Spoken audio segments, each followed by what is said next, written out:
Regardez cette vidéo, dites-moi ce que vous en pensez. Vous arrivez au resto et votre copine vous fait ça. Donc c'est une pratique très tendance en ce moment où le serveur arrive, donne de l'alcool ou un liquide quelconque à une femme qui a la bouche ouverte dans l'attente de recevoir ce fameux liquide. On va pas se mentir que c'est plutôt osé et c'est même une pratique très sexualisée. En tout cas, on sait ce que ça veut dire. Donc là, le mec de la meuf s'explique avec elle et il lui fait comprendre que est-ce qu'elle trouve normal de faire ça en sa présence. Et là, la meuf va lui dire de ne pas s'inquiéter, qu'il peut être rassuré, c'est elle sa petite copine, lui et son petit copain, t'inquiète pas bébé quoi. Alors moi, ce que je vais vous dire, c'est que j'ai l'impression que instaurer une forme de respect dans le couple, pour certaines, ça veut dire que les hommes sont insécures. Dites-moi ce que vous en pensez.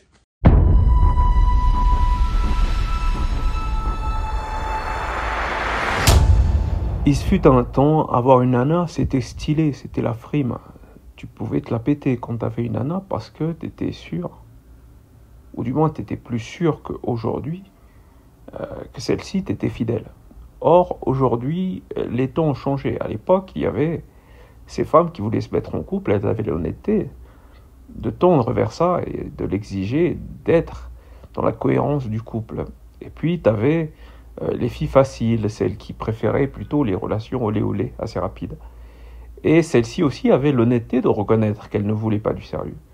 Aujourd'hui, tout est chamboulé parce qu'on a une horde de filles faciles qui prétendent vouloir être en couple, ou qui arrivent même à se convaincre à elles-mêmes qu'elles veulent être en couple, ce qui fait qu'elles se retrouvent dans des couples où elles cocufient leurs gars. Et donc on ne sait plus trop qui est qui s'amuse avec qui. Vous pouvez coucher avec une nana et elle vous parle de son gars, ou elle répond à ses SMS pendant qu'elle est au plumard avec vous. On est dans cette génération-là. Moi, la dernière relation, entre guillemets, officielle que j'ai eue, c'était dans ce goût-là. Hein. Donc c'est vrai, quand t'es de l'autre côté, c'est amusant, mais quand c'est toi qui subis, c'est autre chose. Et puis c'est quelque chose qu'on sait, comme vous le savez. Lorsqu'il y a un doute, il n'y a pas de doute. Elle s'est tapée tout le quartier. Et donc le problème avec ce type de nana, c'est qu'elles sont dans des réalités perverses. On est une époque où la réalité est perverse. La réalité est pervertie par des gens qui sont dans la finalité de désacraliser tout ce qui a de la valeur symbolique. En l'occurrence l'amour, en l'occurrence le couple, et qu'on sort. Donc vous êtes avec ce type de nana, vous êtes à coup sûr dans une réalité que vous ne contrôlez pas. La dernière coucherie en date, une nana qui m'a fait quelques mots de tête, elle m'envoie un message comme quoi, voilà, les choses sont assez opérationnelles, je lui explique, je lui donne le topo, je lui explique comment ça va se passer. J'avais prévu de l'appeler le lendemain, je l'appelle le lendemain, et elle me laisse en vue. Donc vous avez cette réalité-là qui est la réalité de la perversion, la réalité de la matière, la réalité de la jante féminine. La jante féminine, lorsqu'elle n'est pas contrôlée ou maîtrisée, elle finit par avoir un impact négatif sur l'entièreté de la société. Et donc on aboutit dans une réalité qui est totalement pervertie. La réalité de la perversion narcissique. Parce qu'au fond, il y a un problème de narcissisme. C'est-à-dire que ces gens-là qui pervertissent la réalité sont donc dans une crise narcissique. C'est-à-dire qu'ils n'arrivent pas à se définir, hein, donc ils n'arrivent pas à s'auto-définir. Et donc ils vont se définir selon une logique qui serait donc pour prendre du pouvoir, je vais prendre le pouvoir de quelqu'un. C'est-à-dire une nana qui est en couple avec vous. Pour prendre du pouvoir sur vous, ce qu'elle va faire, c'est vous humilier. Avec la compagnie, bien sûr, d'autres gus. C'est un peu comme ces gamines qui, lorsque vous êtes au lycée, ou voilà, plus jeune, elle préfère, entre guillemets, les hommes qui lui parlent mal, et elle peut, par exemple, être en couple avec un homme qui la respecte, avec qui elle ira sur le côté dont elle ira se moquer plutôt, pardon. Donc elle se moquera de lui sur le côté avec des hommes qui la méprisent, et lui se sentira donc vexé du fait qu'il avait l'impression d'être un Superman, un super-héros, parce que elle a joué un double jeu. De son côté, elle prétendait qu'elle n'aimait pas les hommes qui n'étaient pas donc des espèces de Zorro, des espèces de créatures chevaleresques. Et de l'autre côté, elle se foutait de lui avec des pseudo-bad boys à qui elle leur a donc fait la révélation que celui-ci était amoureux d'elle et que c'était un homme un peu fleur bleue. Homme qui, au final, va se découvrir et va rejoindre le cercle quelques années plus tard. Donc, la réalité est totalement pervertie. Il faut comprendre que la réalité féminine est quelque chose qui doit être contrôlé. J'étais dernièrement dans une station, même pas dans un endroit, et je tombe sur la caissière, un endroit où je vais souvent faire mes courses, et je tombe sur la caissière, qui m'avait l'air un peu plus saine que les autres. Grossière erreur, elles sont plus ou moins toutes dans la même perversion, c'est-à-dire que dans un lieu où vous retrouvez beaucoup de nanas, et lorsque celles-ci ont tendance à vous voir, lorsque vous avez un peu d'aura, un peu de sex appeal, que vous êtes un peu charmant, sans pour autant les courir après, celles-ci ont cette facilité-là à parler de vous. C'est le monde des nanas, donc le monde qui se situe dans votre dos, tout simplement, appelons un chat un chat. C'est comme ça qu'elles excellent. Moi, j'ai même des membres de ma famille, des nanas, qui sont donc assez familiers du fait de parler de moi, mais en mon absence. Donc, c'est ça, la perversion, en fait. C'est lorsqu'on est dans l'hypocrisie, lorsqu'on est faux avec quelqu'un, lorsqu'on prétend connaître quelqu'un ou le côtoyer, ou que cette personne est notre proche, voire quelqu'un de notre famille, et puis qu'en réalité, les seules altercations, les seules conversations, la seule communication qu'on a avec cette personne, c'est dans son dos. Et justement, pour en revenir à ces nanas, c'était tout à fait ça. C'est que il me semblait que l'une d'elles était un peu plus équilibrée que les autres, ce qui fait que je vais à sa caisse, parce que les nanas perverses ou les nanas malveillantes, ce qui est le cas souvent des caissières d'ailleurs, il faut le reconnaître, elles ont tendance donc à t'arracher ta joie de vivre assez facilement sous une attitude assez particulière. Et donc là, je fais celle qui est le plus équilibrée. Et derrière moi, je savais qu'il y en avait une qui était une sacrée sorcière, Cruella d'enfer.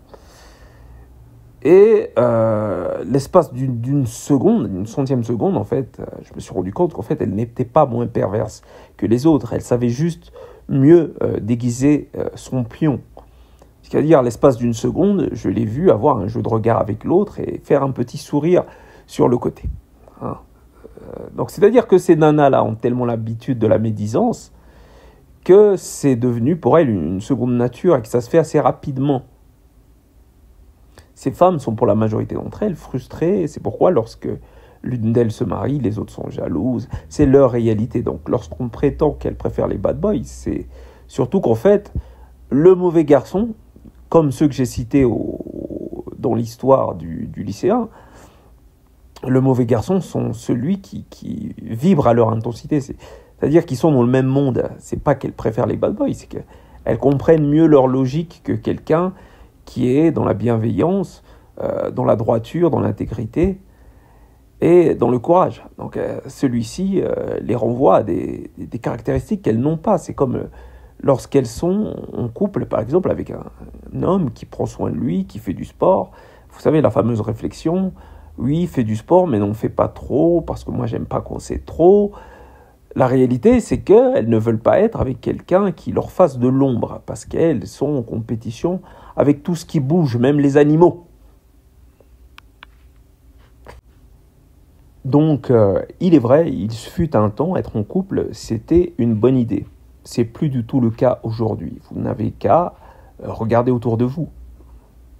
Vous allez vous rendre compte assez rapidement qu'il n'y a rien à gagner à être en couple. Aujourd'hui, ce qui est en vogue, ce qui est tendance, c'est le célibat. Pour un mec, j'entends. C'est le célibat. Même si beaucoup de nanas essaient de vous faire croire que c'est le cas pour elles aussi. D'ailleurs, la diatribe des nanas, c'est toujours une diatribe de la... Comment on appelle ça déjà ? c'est toujours une diatribe réactionnaire par rapport à une réalité qui est purement masculine, dans laquelle elles veulent donc se retrouver pour entrer en compétition avec des hommes. C'est-à-dire, ce qui marche pour l'un marche forcément pour l'autre.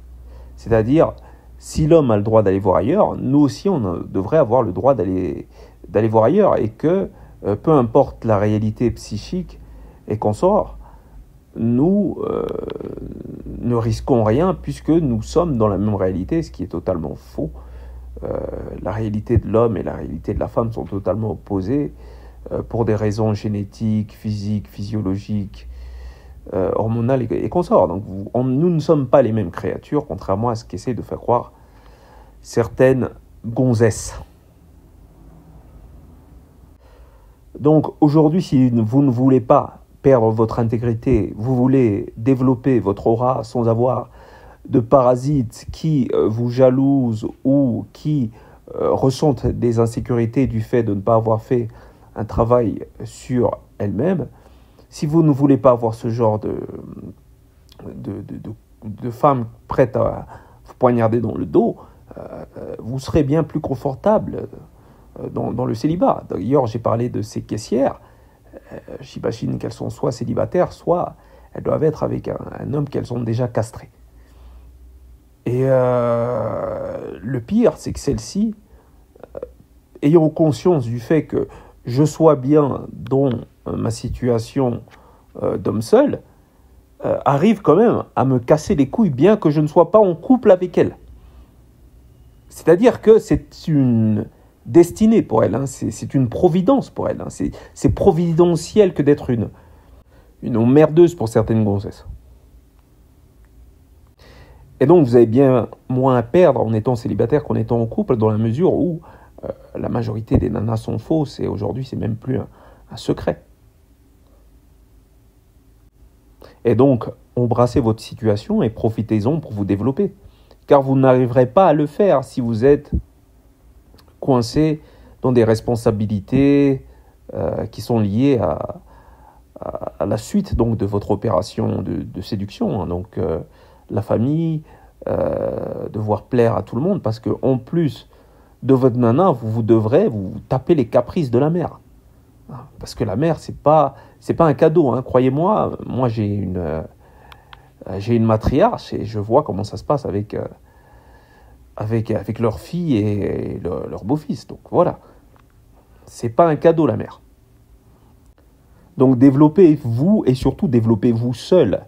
Parce que non seulement les nanas sont pas un cadeau, mais aujourd'hui, vous avez cette horde d'hommes qui ne sont plus réellement des hommes, mais ce sont des hommes vagins, donc des hommes qui vivent dans une réalité sociale, avec d'autres gus avec lesquels ils aiment aller au bar et consorts. D'ailleurs, les champions de la Primus, etc., du Congo, ne me diront pas le contraire. Donc, ce ne sont pas du tout des hommes qui ont pour finalité de conquérir le monde ou de monter une révolution.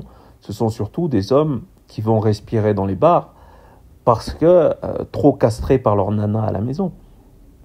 Et donc, lorsqu'ils sont dans des bars entre hommes castrés, ils ne disent rien qui puisse permettre donc à l'élévation du collectif, puisque la finalité étant matrimoniale. Donc, on est là pour parler de conneries de couple ou pour se donner une prétendue valeur qui est juste superficielle.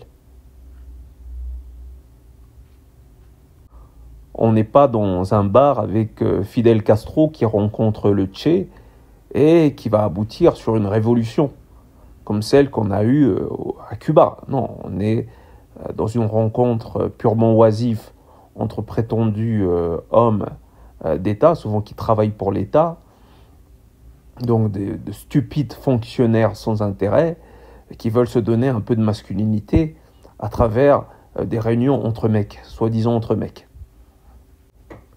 Donc, croyez-moi les gars, si vous êtes solo en ce moment, vous avez échappé au pire.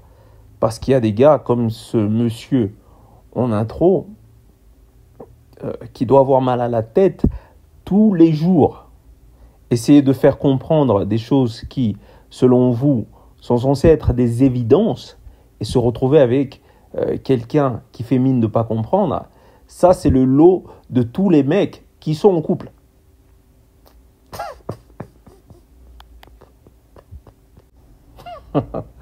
Ah putain, les pauvres.